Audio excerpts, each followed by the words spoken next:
Are you ready? Good news, everyone! I'm the surprise in your cereal box.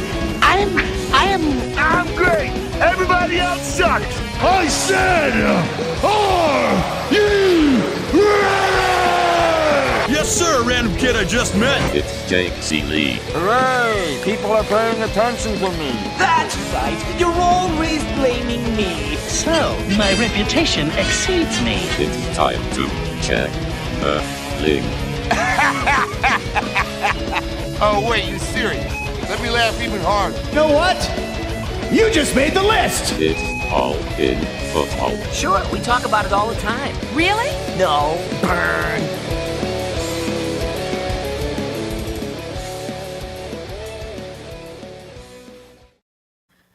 What is up, you ducks? It is week 17, championship week of All In Football. Chris Meaney with me, at Chris Meaney over at FTN. Code All In, get you 20% off, rocking the Dallas Mavericks jersey after history was made by your boy Luka Doncic last night. Which, if nobody caught that, I'm assuming somebody's going to show it on replay because it's first time ever 60, 20, and 10 for a triple-double, which is just, if you missed it, this is one of those games where it's like, wow, I saw the Jordan Flu game type of, like, not calling him Jordan, just it's a memorable moment of a game to have watched that as we talk basketball there for a second. Yeah, and a lot of his numbers actually kind of line up with Jordan, maybe not so much steals and things like that, but the defensive prowess that Jordan had, Luka doesn't. But man, last night was crazy. I think they were down 7 or 8 points to the Knicks with like 20-something seconds left, and they came back and won that game. But yeah, he's a remarkable player. I'd like to see Dallas get another guy. Go help him out. Is there any other does Matt Ryan play for the Knicks? Like, is there any other team that blows as many leads as they do? It's like, where are you going with this? I don't know. Maybe not. But Matt Ryan. They were the ones that blew that 20-something point lead, right? That insane, like 30-point comeback or what it was. Was that the one against Reggie, like back in the day? I don't know. Oh, I meant like Reggie it was just last year. No, it was just this. I think so. Yeah, I think they blew like a 20-point lead in the fourth quarter. Yeah. Okay. So anyway, we're here to talk Week 17 championships. I said Week 17 championships. If you want to play Week 18, go right ahead. Play like a DFS. Do a 1-week draft. I've done the 1-week drafts. Those are kind of fun. But do not put your championship in Week 18. Don't do it. Don't do it. Don't do it. Don't. We didn't do it when you did Week 17 when there was only 16 games. Don't do it for Week 18. We're talking right now.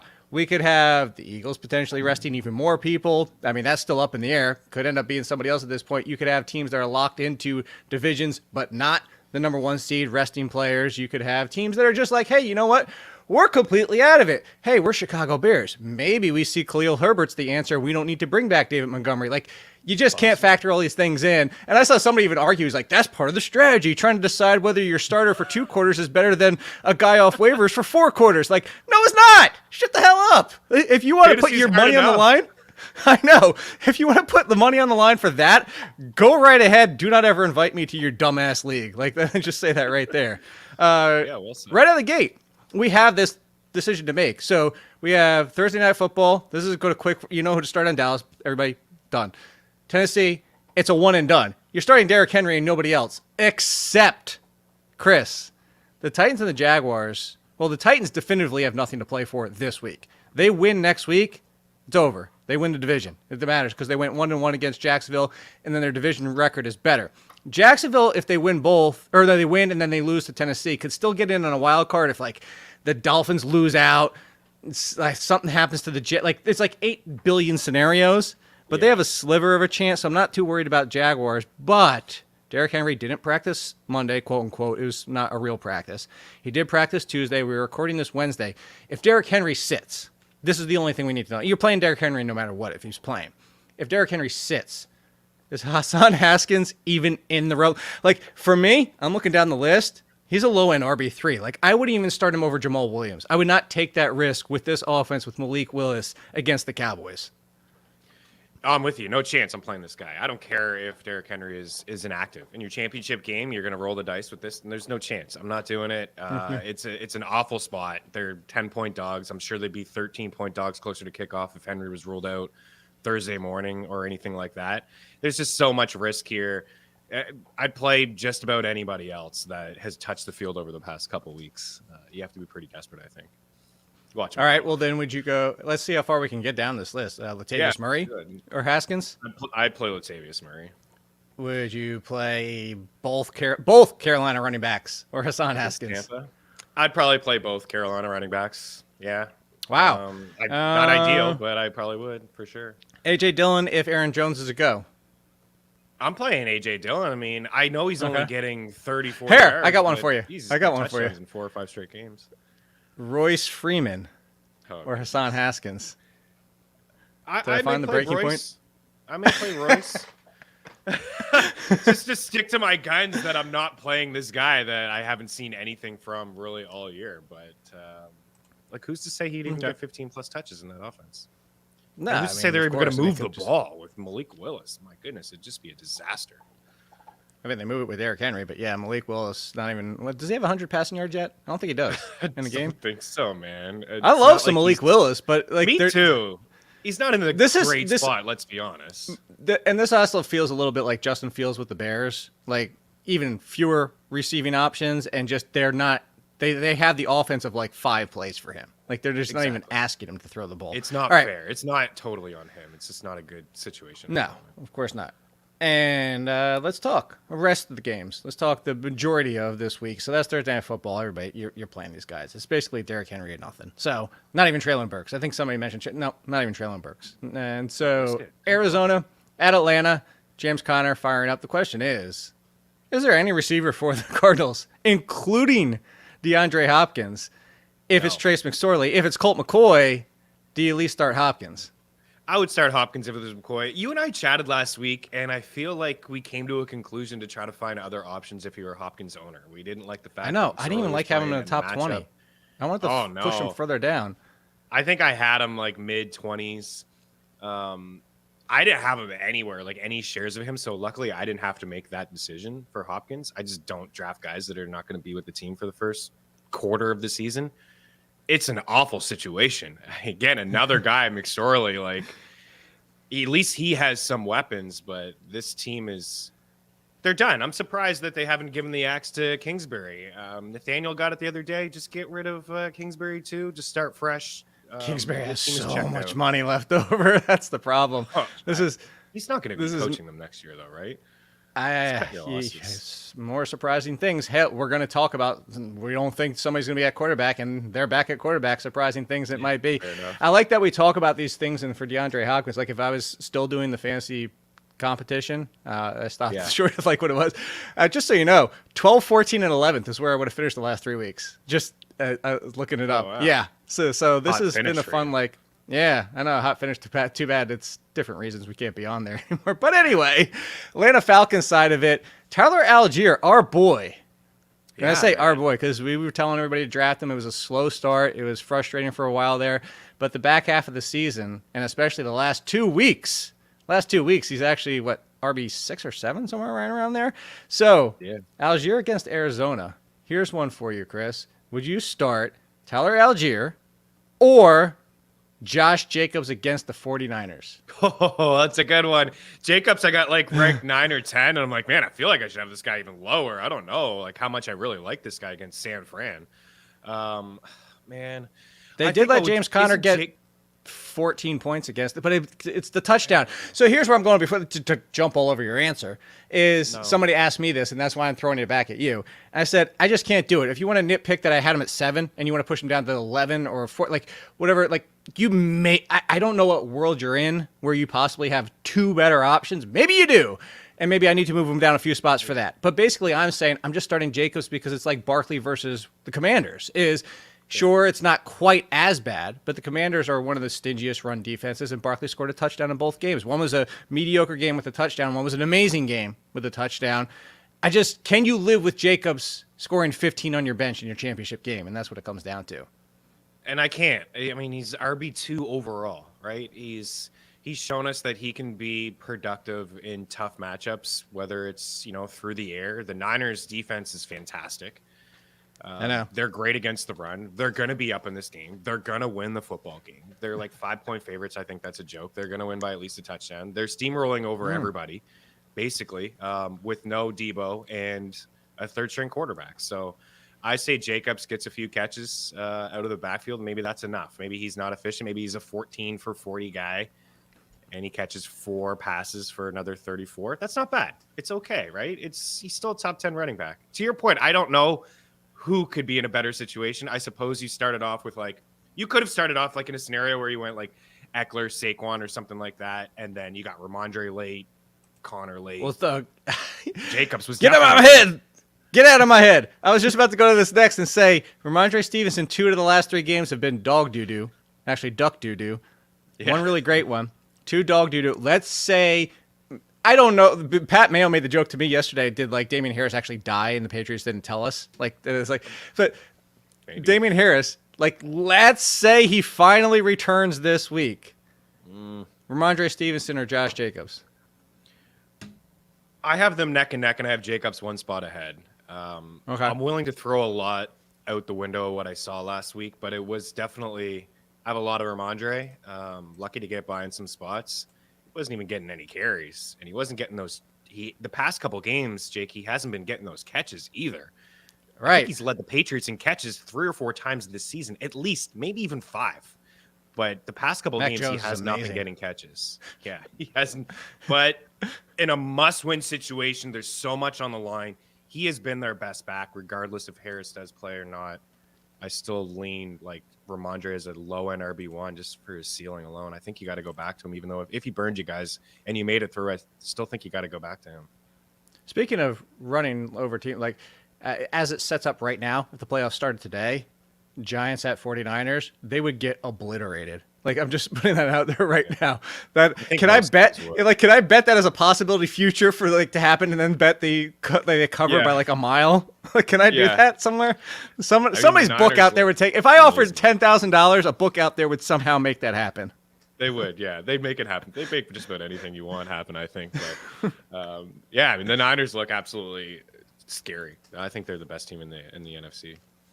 Okay, so Desmond Ridder, Drake London. Ritter's super flex. Drake London, you're starting at this point against Arizona. I don't see because we're about to get into. There's going to be a lot of dicey options. It's funny that there's a lot of fringe players this week that are up against, you have starters with bad situations like Jacobs, and then you have fringe players with these great matchups, and it's kind of clustering a lot of these tiers together that aren't, these tiers are huge. One was, go back to the Jacobs thing, it was a few spots, I forget who the running back was, it was would you go all the way down to Algier, which is actually, Algier is not that far down, but you get what I'm saying. So let's talk Chicago at Detroit.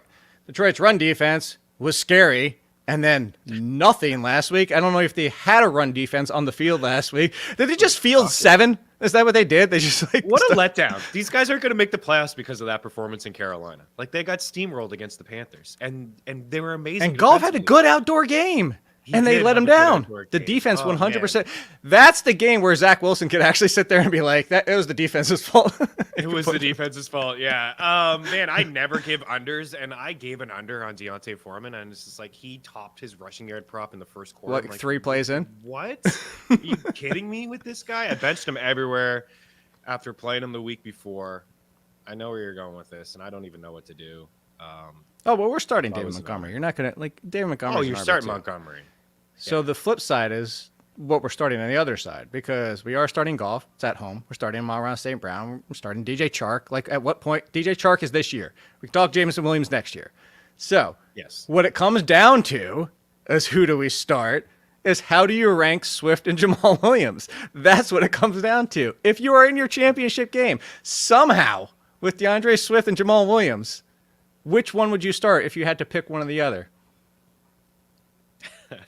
I still think I'd lean Jamal. You're gonna say Jamal? Yeah, there you Swift go. Just hasn't done anything. I'm in a deep dynasty league with 3 or 4 flex spots. I didn't play Swift last week. I don't think I'm gonna play him this week. I play Brian Robinson over him probably. He's not doing anything. He's hardly touching the field. I'm just glad you brought that up. Let's jump to that game real quick.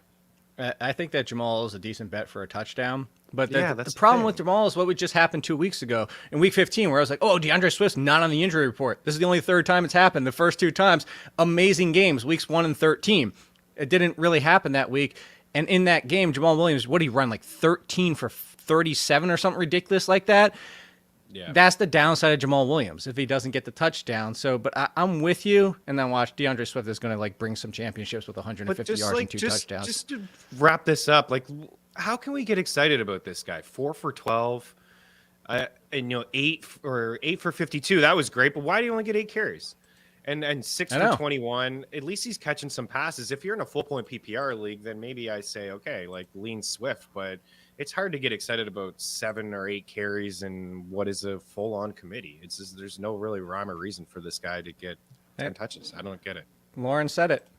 Cannibalized or Campbellized. I said cannibal. Yeah, it's Campbellized. It's tough to say, actually think about it for a second. So you brought up Brian Robinson. I love some Brian Robinson this week. He gets the Cleveland Browns, and Antonio Gibson's banged up, and they made the dumbass decision to go back to Carson Wentz. On the flip side, there's a part of me, and I even tweeted this out, I hope they lose out. The Commanders deserve to lose out. Ron Rivera deserves to be, 7-9 again, or whatever, or I guess, no, 7-10, yeah. So 8-9, whatever he loves to do every single year. The most he is the new Jeff Fisher. That's really who he is. He's just, enjoy your mediocrity. This is what you get. You chased Carson Wentz, and now you're going to put him back in because, anyway, you can see, this team was not a playoff contender until Heineke took over. Anyway, that being said, I love Brian Robinson. The interesting thing is the Browns' defense, passing-wise, and part of it is baked into the fact they're so easy to run against, but they have been pretty good against the pass. I'm not talking about Carson Wentz, but Terry McLaurin and Jahan Dotson, do you have concerns for them because of how easy it is to run? And Carson Wentz is now back at quarterback. I do have some concerns. I see people on Twitter. It's not that cut and dry. Just hopefully you don't have Terry McLaurin. I don't feel like it's that cut and dry, even though we do have a bit of a sample. And it's something that you and I talked about all year long. We noticed it right away. We noticed Jahan Dotson, and we talked about him last week. Right. My goodness. Actually, is it Dotson over McLaurin? I would say he's got a higher ceiling for a touchdown at this point. I mean, he's got 7 touchdowns in 10 games. It's basically 8 games. The one good thing. Some time. Yeah, sorry. The one good thing was when Carson Wentz went down for the injury, and that brought in Heineke, and then the benching and all that type of stuff, is Jahan Dotson was by far leading his team. He had 4 red zone and 4 end zone targets each. And the next closest was McLaurin with 2 red zone. And the only person with an end zone target was Jahan Dotson. So, there you go. A little bit of a sample. And again, we talked about the start of the season. We saw Curtis Samuel kind of trend up, and then when the quarterback changed, he's an afterthought. Now you would never consider starting him.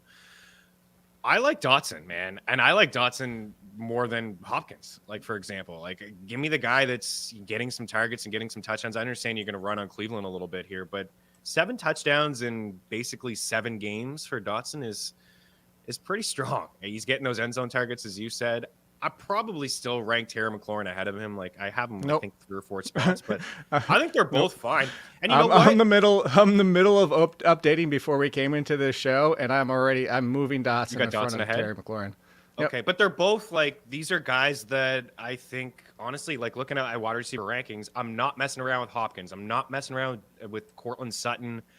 I'm not messing around with maybe I do Gabe Davis in a high total game. Maybe I shoot for the ceiling. It depends on, how risky you want to be there.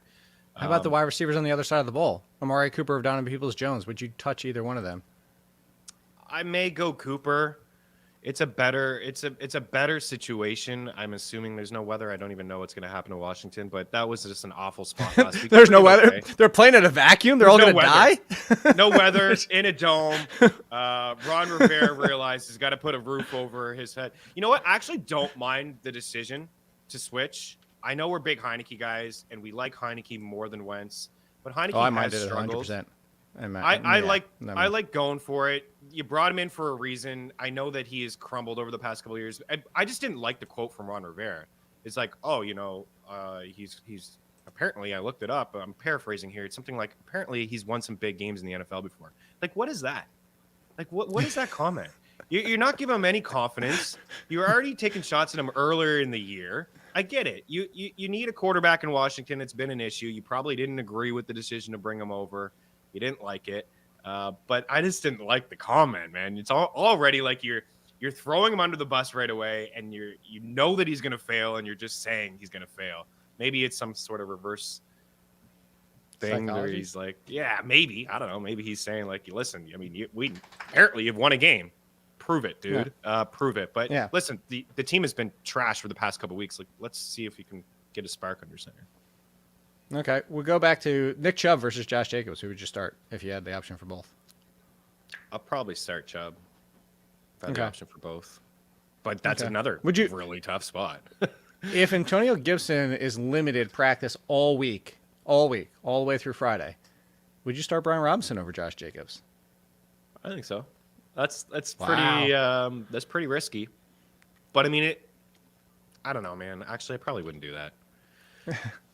Now that I think about it, is like the RB2 overall. Maybe I'm getting a little bit too cute, but I would have these guys projected for very similar output. In fact, I'd have him for more rushing yards for Brian Robinson. Maybe he can catch a couple passes out of the backfield if there's no Gibson. Like, that's a possibility. If there's no Who's seen him Gibson, I before? think that's a bigger conversation if Gibson is completely out. I think that's one where you could potentially go for. So, if you look at it, Brian Robinson, 22 carries last week, but the problem is 58 yards just against San ran into Francisco. a wall. Yeah. Yeah, because San Francisco. So this is where we're going with it. I mean, that's just exactly what happens. So, all right. Speaking of potentially run into a wall, there you go. The Denver run defense. Wait, what happened last week? Holy crap. We talked about this yesterday. If you had the Denver Broncos defense in week Negative 16, points.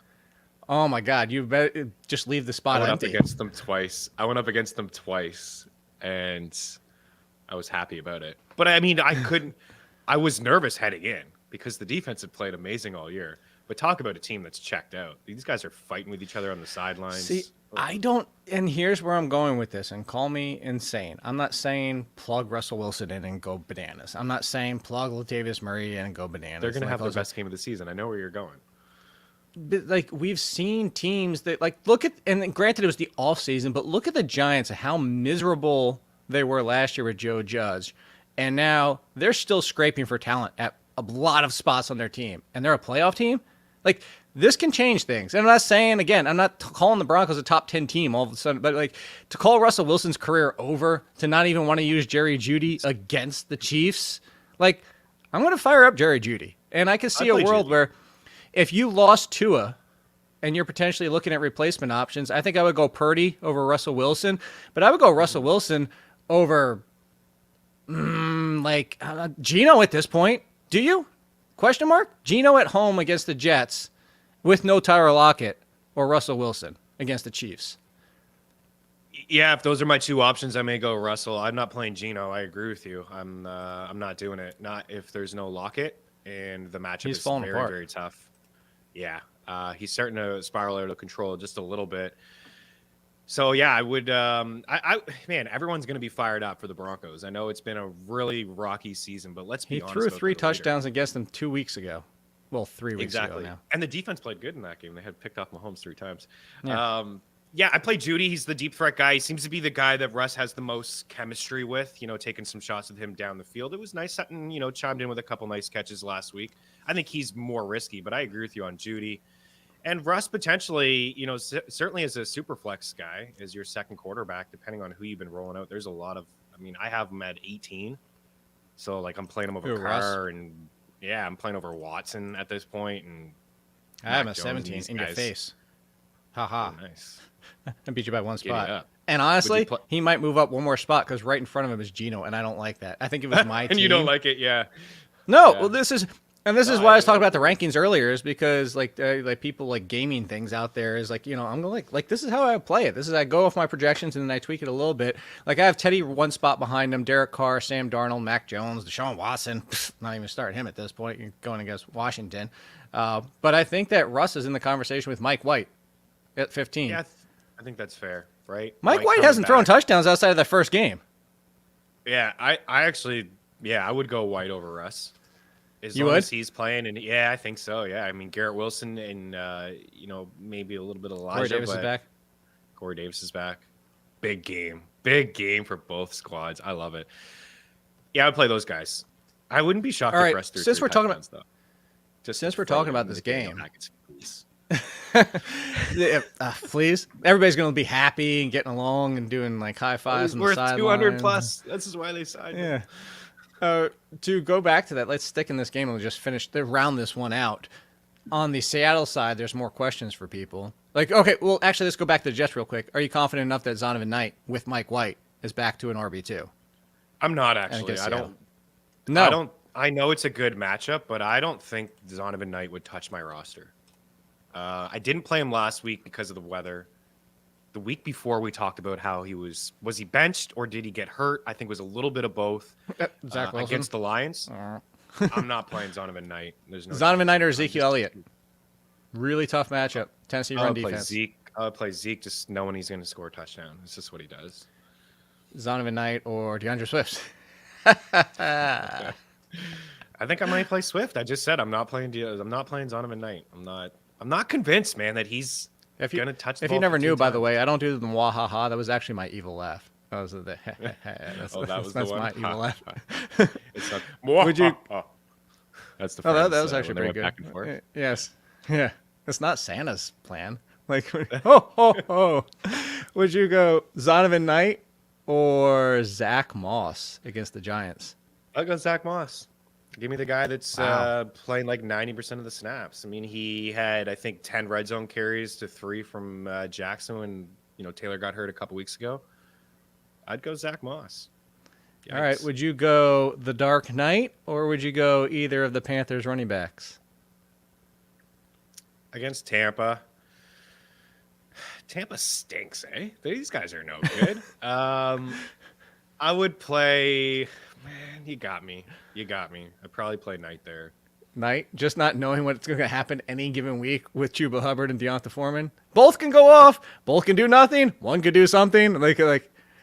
So somebody asked me, like, what's the biggest pitfalls people make in Week 17? And it wasn't even just the overthinking. I said, don't go chasing these backfields with, like, any given week could be anything out there. No way to That's predict. what I mean. All these guys are not great options that we know we're talking about right now. But I get it. Everyone's in tough spots. And hey, Cam Akers, you probably picked up off the waiver wire. I picked him up off the waiver wire in one league. This guy might ride me to a championship. Like, things just happen. Things change like that. But Knight is just, I'm not feeling him. I don't know. Where are you at?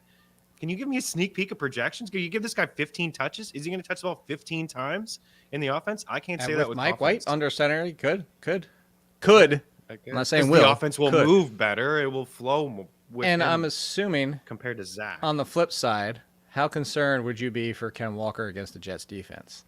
Because there's a lot of people that I'm surprised at how many people are worried about it. It's like, oh, look, maybe we shouldn't have put him in the Hall of Fame after those first couple of games. And everybody was like, hey, like the stuff rate, like, oh, actually comes into play sometimes. And I'm not victory lapping and be like, hi, I told you he stink. Because he doesn't stink. The volume's helping. But you were at spot this on with point of that. this season, here's what I was going to say. At this point right now, week 17, what's the big difference between Ken Walker and Najee Harris?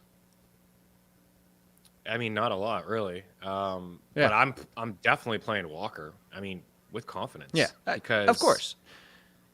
The touches are. I mean, what do you have? 26. Right, carries but you're last playing Najee Harris because of the touches. week? The touches. Yeah, exactly. Right. And to me, that means a lot at this time of the season. It really does. Volume and opportunity means a lot, rather than a random dude in a good spot on like Zach Moss. Like last week, Zach Moss had a good matchup against the Chargers. Yeah. He didn't do anything. He didn't do great. Were you going to play him because volume. he had that matchup over a guy in Walker or somebody else, for example? We also don't talk Najee? about that, though. Because I already Volume and apologized to opportunities. everybody yesterday because I thought Deion Jackson would be used a lot in the passing game, and he felt But I mean, he fumble, whatever that really- was. He's like, who really started him with confidence? No one. It was probably you. It was a home run play, but still, like- exactly, it's a flex and a PPR. I mean, I had him.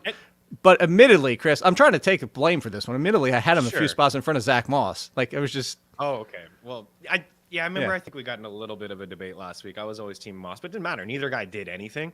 And who would have thought that Jeff Saturday would have benched? I think he benched Jackson for the fumble the week before, which. Yeah, I don't know, that maybe locker he did, room but it's yelling thing ludicrous was when you a think it was about a false report apparently or whatever. But yeah, for the Okay. fumbling, it seems It was weird they that brought he up the didn't fumbling. really touch the field. No, I know, I agree with you. But and they actually brought up the fumbling during the podcast, the commentary during the show. Forget it. Next game. Let's move on. No, actually, real quick, DK Metcalf. There is not a world. This is similar to Josh Jacobs. There is not a world, and even more so than Jacobs, where I would bench DK Metcalf. Also, I've said this time and again. I actually think I just said it last week. Sauce Gardner, 85% of the time, left side of the field. You can get your wide receiver away from him. And guess what? If you told me 4 receptions for DK Metcalf, he's going to be in my lineup. Like, that's all he needs. Yeah. I don't. Yeah, I don't have much more to add to that. Check out our wide receiver cornerback matchup tools. It'll solidify what you just said about Sauce. DK has been in very tough spots before, and he has excelled in those tough spots. So he is a freak of nature, and I would play this guy. I think he's pretty much matchup proof, to be honest. Like, especially when he gets going and he's frustrated, and it seems to be every other game. Like, come on, you want to go against me? Let's go. Get me the ball. And with no Lockett, he could get like 10 targets in a must-win game. So I actually wish I could hand out Mutumbos in the chat because Billy deserves one. That's a kicker question. So moving on from that, Jeff Wilson back 60-40 split in his first game back. Jeff Wilson, one question. Here's the first question. Over Mostert, if you had the choice between the two. But it's Teddy back at quarterback. For all intents and purposes, it sounds highly doubtful that Tua is playing this week. But with Teddy back at quarterback, would you play Jeff Wilson against New England? Or would you try to find, this is similar to Hopkins last week with Trace McSorley, would you try to find a way to bench him? I may try to find a way to bench him. It's just, I think it's a full-on split. I think it's just, I don't know who you can trust. Who's the goal line back? I think it's Wilson. I think Jeff Wilson's the goal line back, so I would start him over Raheem Mostert. Is this basically the Carolina Panthers? Jeff Wilson is Chuba Hubbard. Those are the safe ones, and then Deonta Foreman and Mostert are you get 20 or 2. This is probably like just a lesser version of the Carolina backs. A little bit more upside with these two Miami guys. I'd start both of them over the Carolina guys. I lean Wilson over Mostert as the goal line back, and Foreman kind of over Chuba as the goal line back, but. I think you can get away with playing both of these Miami running backs. I think you can, but it is going to be a full-on split. I have a fun question for you in this next game. So here's how I'm going to phrase it. Would you start the entire Giants receiving core, Slayton, Hodgins, and Richie James, over the entire Colts receiving core, including Pittman? You would start all 3 Giants over all 3 Colts. I would. Can you give me a they play each other. That's right. Yeah, that's why. I may play Pittman over Slayton. Is Slayton now the third? That's where I was going. Slayton. I may play Slayton. Continues to top his receiving yard prop, guys. For those that like to make a little sprinkle on Slayton, and the guy's crushed in like 8 of his last 10 games. I don't know what Vegas gives him like 40 every week, and he's just a big play guy. I mean, he's like 17 yards per catch. But the other guys are scoring touchdowns. Hodgins scoring touchdowns. Richie James scoring touchdowns. Yeah, I would give me the team that's playing for something. It's Nick Foles. Where the Colts are in shambles. They're just rolling out Nick Foles. Like, poor Nick Foles. It's Christmas. It's Boxing Day. St. Nick, go ahead, dude. Go play football. 'Tis the season. Good luck out there, though. I'm not playing any Colt, really. Pittman, I guess, like if you was like a flex, I'd play the Giants over him. Are you there too? Hodgins and Richie James at this point. Pittman would be kind of, he's essentially Slayton at this point. It's kind of like a boomer bust, but in the boomer bust wide receiver 4 conversation. And, the boom is only, 13? And the bust is a 0. So that's what it comes down to. Couple things I'm kind of scanning some of the chat, but so defenses, Mr. Nice Guy brought it up. We talk about this a lot, especially with Pat Mayo too. Adjusted sack rate, pressure, quarterback pressure. These are the things that you want to try and find to defense streaming wise. Football Outsiders, one of the best ones that you can find. Those are the ones that actually have all those adjusteds and all those stuff. So let's get to the Saints and Eagles. Your Eagles. Your Eagles with the savior, Beowulf, who, latest report today, might be in the playoffs too. This is worrisome. I really hope Hurts can come back. But that being said, the Eagles are the Eagles. Miles Sanders, you probably have to play him if you're here at this point. You're playing A.J. Brown, Devonta Smith, Dallas Goedert, done. Move on. Saints is the question. Alvin Kamara, you're starting. Can't see how you bench Alvin Kamara. The question is, would you play a potentially banged up Olave if he plays? And if he doesn't, would you play Rashid Shaheed against the Eagles? Versus, versus Michael Pittman. I probably play Pittman. I'll probably play Pittman. I'm not. If there was no Olave, I would play Shaheed over Pittman at this point. That's where I was gonna go. If there's no Olave, I would play Shaheed. I mean, he's had some decent games. I mean, the targets are not really there for him, but just looking at the back of his, 53 yards, 2 catches, 75 and 4, 95 on 3 and a touchdown, 41 on 4. He's a deep threat guy. There seems to be at least 1 or 2 shots from Andy Dalton deep down the field to Shaheed. And Olave was getting those targets deep down the field earlier in the season. So, yeah. Or the defense, yeah. Eagles secondary did not play good last week. Slay's been kind of torched over the past couple weeks. So, yeah, I don't think I would play Olave if he's active. I don't know. There's something that I feel a little weird about Olave not being 100% and just the injury. I don't know why they there's even some risk him sort of at this point. Yeah, I would agree. I kind of think that he'll get shut down.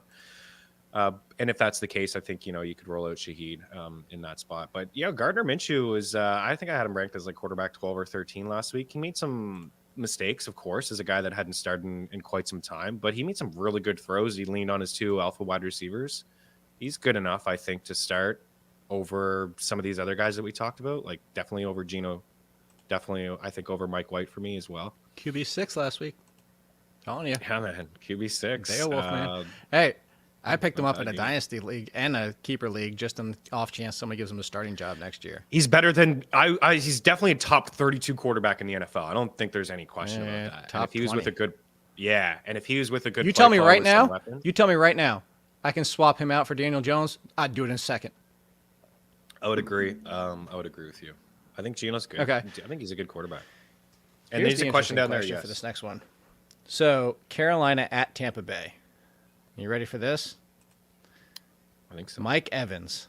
Oh my goodness. If you are in your championship and Mike Evans is on your roster, is he in your starting lineup? That's the question. I say you just keep playing him because for whatever reason you made it to the championship with Mike Evans in your starting lineup. He's just there for moral support. You might have made him with him on the bench. Yeah, I mean maybe you did. He hasn't scored a touchdown since week 4. He's not even getting targeted. I wonder if he's healthy. I think it's all right. Let's play a couple. Couple toss-ups. People can throw some more out here. We're going to play Mike Evans versus. So if you want to throw it, Mike Evans versus Zay Jones against Houston. Houston's pass defense is middle of the road. Yeah. People just run all over them. So there's not much that they do pass against, but they've kind of limited some options this year. So do you play Zay Jones now against Houston, or do you play Mike Evans? I play Zay Jones. Okay. Do you play Mike Evans or Isaiah Hodgins? Oh my goodness. I probably would just. Oh man, I feel like the right call is probably Hodgins, but I'm gonna take the upside and play with Evans and hate myself for it after. Mike Evans. He's gonna be on JC Horn. Like that's an issue too. Like Horn's probably gonna be on him. And Carolina, Tampa has Horn no officially okay? I don't know. I have to double check that. Maybe I think Brady doesn't have time. I gotta check Horn. Brady just doesn't have time to hit Mike for his career. Yeah. How about this next one? Josh Norman because Horn's hurt. See, so that's what I don't know. that. So, Maybe you just watch by the that. way, speaking of being in my head, Brett Thunderstruck. That's exactly where I was going next. Mike I know Evans my answer. or Jahan Dotson. It's Dotson. I'm Mike there. Evans. I was there last week. I'm there officially. Mike Evans or DJ Chark. DJ Chark. Do. I'd probably go Chark. Like honestly, we all know the upside that Mike Evans has, but it's just not the year for him. It's just again, it's just such a large sample size. All right, Week 2 4, more for guys. you. Last time this We're guy's pull, found we're the end zone. we're pulling other games into this conversation as we're kind of touching on here. Mike Evans or Brandon Cooks against Jacksonville. Against Brandon Jacksonville, Cooks came back. got some looks, got Performed. some targets. I probably lean him. Yeah, I probably lean Brandon Cooks. I mean, it's I think gross. Cooks would be the safe play. Mike Evans would be the home run play in that case. I think Evans is the home run play in a lot of these scenarios that we're talking about, to be Sure. honest with you. I mean, we know his upside, but yeah, I think you're right. If your team is loaded and Evans is like the anchor, I mean, I guess he wouldn't be the anchor.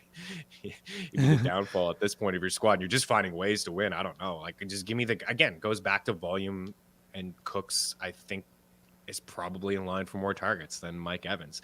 What I see from Tampa is Godwin, Fournette, and White. It's just straight up check downs. It's quick throws. Brady's getting it out as Russell quick as he Gage. can. And Russell Gage, right? It's Evans is kind of that field stretcher, and it's just not happening for the offensive line in Tampa at the moment. And it took a couple other shots last week as well. They're only 3-point favorites against the Panthers, and the Panthers crushed them earlier in the year. This is a team that doesn't not make it look easy on offense. All right, so 2 more. Here we go for you. We know we're playing. I assume you're agreeing with me, saying playing Christian Watson over Mike Evans. Easy peasy. Yeah. How about if there is no Christian Watson, Lazard and Dobbs over Mike Evans, both of them? Both of them. And okay, if Watson's out there, would you play Lazard or Dobbs over Mike Evans? I may play Lazard. Okay, it's a tough one, man. Against Minnesota, it's a really good. I think I would. Right? I think I might go Lazard. Yeah, I think so. I'm with you because, again, it is meaningful on the other side, but in a game scenario where the Vikings have been just so bad against quarterbacks, they play in these high total games. Rodgers is kind of feeling it at the moment. I'd go with the Green Bay guys, and Watson, even if he's active. We've seen him before leave a couple games and been limited and on the sidelines. I think he's a risky start. Let's keep an eye on him practicing. And if he can get a practice in full, maybe tomorrow and Friday, then you can roll him out. But, man, if he's limited all week, I mean, your decision may be easier if he's rolled out. Then you feel much better about the other 2 guys. But I think the other 2 guys are very interesting this week as well. Okay. At tight end, would you start Darren Waller against the 49ers as a top 10 play? Like, it's Darren Waller. Like, I just play him. Shoot for the upside, yeah. The tight end position. Same thing, like, are you I mean, if you're like me, you didn't get to the playoffs after trading for Mark Andrews. But if he's there, like, who are you benching him for? I had him down at like 9 or 10 each of the last 2 or 3 weeks. But at that point, it's still, the cutoff is still like, he's in the conversation now with like Conklin and David Njoku and like those, like, you get like, you might as well kind of thing. Tyler Higbee. Are you sold on Tyler Higbee being back with Baker Mayfield? They are facing the Chargers pass defense this week, though. I know, and that means most times it means that he's going to have to deal with Derwin James. Right. I don't like I'm not touching Van Jefferson and Higbee. I'm not. But I'm playing Cam Akers. But for the championship, of course. Why not? And I agree with Cam. I agree with you on Cam Akers. The Chargers defense is very interesting to me this week. They're starting to get some guys healthy back, and they're making some noise from a fantasy standpoint. So I don't believe in Higbee. I went to claim him in your flex league. It wouldn't have mattered. My team was in shambles the past couple weeks, but I went to claim him. But Sleeper, I forgot the game was on Saturday, and Sleeper, the setting was on Sunday. So it's like, oh, and and I just completely forgot. And I'm watching the game. I'm like, wow, Higbee's going off. Did I get him? And then I check. It's like, oh wow, it's like I'm gonna claim for tomorrow, but the game's going on right now. Crap, I got to get Jelani Woods in there. But it was just Higbee over and over and over again. And I just don't think that's going to be the case. Watching Derwin James, one of my favorite players in football on the defensive side, usually is lined up against the tight end. And after just watching, like, they're watching the tape and they're watching the film, and they're going to be focused on Higbee. So I don't know. I have him at 12, but I'm not too crazy about him. Okay. All right. A few more before we get out of here then. The San Francisco side, McCaffrey, Brandon Ayuk. You're playing George Kittle. Vegas, you're not sending Devontae Adams. Hopefully just Devontae Adams doesn't do that again. Minnesota, to start everybody there. Green Bay, we just covered. Aaron Jones and A.J. Dillon, you have to watch those practice reports. So A.J. Dillon would be like a must start if there's no Aaron Jones. We already touched on them versus each other wise. We just talked about Cam Akers. But on the Los Angeles side of things, is Mike Williams in the Mike Evans conversation, or is he there's even more upside with him just because his seems to happen more frequently? Yeah, I think he's got a slightly higher ceiling. So, I mean, I'd start Mike Williams. I'd roll the dice on him. Yeah? Yeah. How confidently? I mean, definitely over Mike Evans. I don't know. Like, he's at least getting some targets down the field. I mean, he's got more to show for than Evans over the past couple of weeks. I would play him. I'm shooting for the boom with Mike Williams. I mean, I don't have him ranked as a top 15 wide receiver or anything, but I think he's a strong 3 with upside to be a 2. Sure he is. So let's talk about Sunday Night Football, because this is one where a lot of people are probably going to overthink and second guess and get crazy for this one, because there's a lot going on here. We have Najee Harris, who's essentially just volume, but facing the Baltimore Ravens. So how good do you like? Is Najee Harris in the conversation? Look right now. Najee Harris or Leonard Fournette, knowing the split? I go Coming Najee. off a lot of receptions. Yeah. Would you go Najee Harris or Jerick McKinnon against the Broncos? McKinnon popped off against the Broncos. That was the first of this run that he's been on. I'd probably go with the upside on Jerick McKinnon. And I know that they're going to score a bunch of points. Would you go, let's see, Najee Harris versus Algier, our boy? And he really is our boy. He really is, man. It took some time, but, man, he looks pretty good in that offense. But I probably lean Najee. Najee Harris versus Pacheco against Denver? I'm assuming Najee Harris just because of that split with, and McKinnon still gets goal line carries. All right. He still gets goal line carries, and he's just good. He's a good back. So, on the other side, so Deontay Johnson, are you starting or are you trying to bench, similar to Mike Evans? Because it's Kenny Pickett. It's not Trubisky throwing him 7,000 passes. I know. I would try to find a different option. I would, if you were wondering between him and a back, I'd Baltimore probably lean with defense? a running back. Yeah. Yeah, Baltimore D, no touchdowns. I'd probably lean with the back and automatic touches. I don't think that's going to happen in that game. Low scoring. Would you go Freiermuth or Waller? Ooh, that's a good one. I may go Waller. Just shooting for that ceiling, shooting for that upside. Yeah. Just so you know, these guys are neck and neck. Right now, as of today, again, my projections are out on Thursday. That's when I re-rank and kind of more analyze. Wednesday is my first look. Talk through it with Chris. This is why I ask so many of the questions. Everybody's like, you know, I do kind of touch on my ranks. Chris asks them to me, but also they're on the site for you to check the link. But right now, as of now, I have Goddard, Waller, Schultz, Andrews, Freiermuth, Hill, Taysom Hill. That's kind of how I go right now for the range. So, on the other side of the ball, I rank J.K. Dobbins at 18th.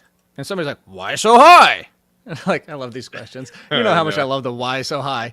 I have him one spot in front of David Montgomery and then Miles Sanders and Jerick McKinnon. And like, he went quiet last week. I was like, he had, 50-something yards on 12 carries? Like, I understand the 12 carries, but that game was a slog is because it's the Falcons. He's been super efficient, period, since he's been back. No, he hasn't gotten to 20 touches because he hasn't even gotten over, like, the 15 carry mark. But everybody's worried about the Steelers' defense that he obliterated in his first game back. Am I drunk on Dobbins to have him inside my top 20? I'm legitimately, this is like a sanity check with you. No, I don't think you are. I may play Sanders and Montgomery over him, but I'm right there with you. I have him as a low NRB too. Yeah, he's been super efficient. He's got almost 300 yards on, 29 touches, 29 carries. He's been super, super good.